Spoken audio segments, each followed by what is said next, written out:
Okay, so I thought it would be a great idea to share about positive coaching stories. Like, why not? We all need some inspiration. And important to know that we can move past our fears, we can move past anxiety. It doesn't have to define you, and you do not have to identify with it. I think that is the key message that I really want y'all to understand is you do not need to identify with your feelings or identify with your thoughts. And I teach you how to not do that, but rather observe them and step into your power. So let's talk about this young girl that I was coaching.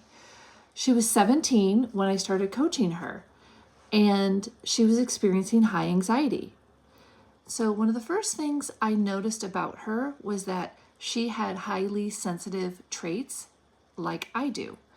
And you can call that a highly sensitive person, HSP, as coined by Dr. Elaine Ahrens, the psychologist. I like to call us super feelers, and that there's a few different types of super feelers. And why is this important to identify? Because if you don't know that you're a sensitive, you might be making yourself wrong for how you're feeling. So again, we're not going to identify with the feelings. We're going to observe those feelings and then be wise about how we then behave based upon the feelings. So I've walked her through my workbook. You're not too sensitive. Super feeling is your superpower. Because those of us that are sensitive, we feel things much more deeply than average. Brain scans has shown that in our brain activates when people who are not sensitive like we are does not activate. So we're using more energy, we're stimulated in some way just from life. And I'm not going to go too far into that, but when we discovered that, then she could be empowered by that knowledge. Okay, I'm a super feeler. How can I do life as a super feeler and thrive? And so we went through that process, which again, honestly, went pretty quickly. I think that she was receptive, and also she had really great parents. Her parents saw her debilitating anxiety. They did not know how to deal with it, and they felt led to reach out to me to help. And so that was really awesome because I had them as a support network. Now, at the same time, I was discovering no parent is perfect. I certainly was not perfect and am not perfect as a parent to my son. But we discovered that there were some things happening in the home that really caused her anxiety. And this also points to her personality type.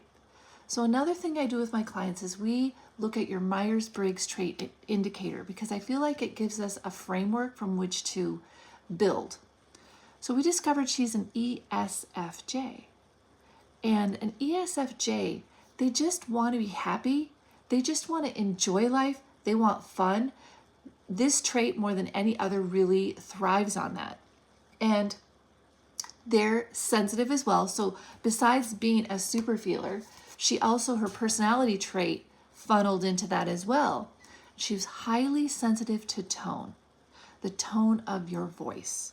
When you're asking a question, when you're wanting, like as the parent, when you're wanting her to do something, or even if you're, reprimanding her in some way, the tone, we discovered in our coaching that really bothered her.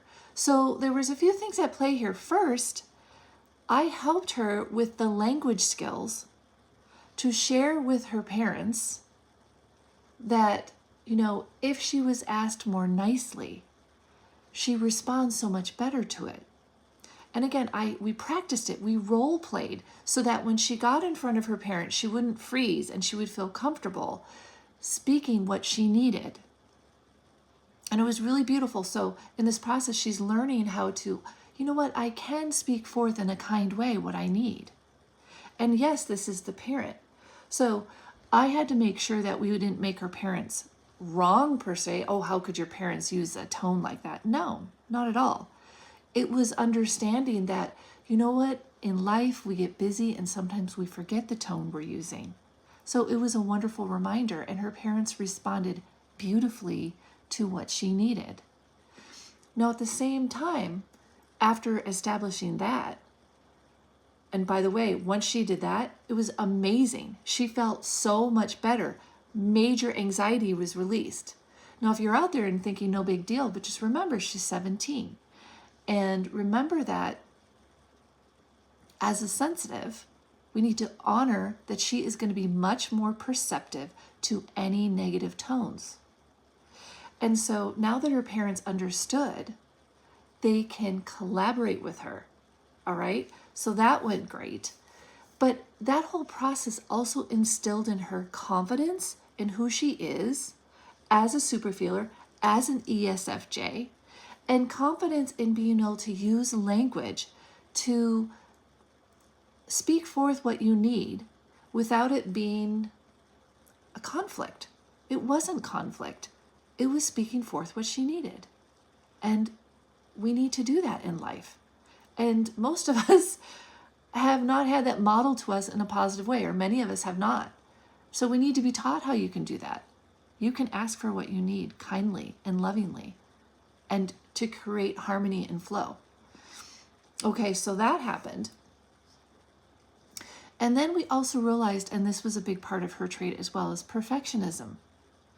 So now she can observe the times that she's being perfectionistic, because her own perfectionism was causing her severe anxiety to the point where it was crippling her and she wasn't able to do the things she loved.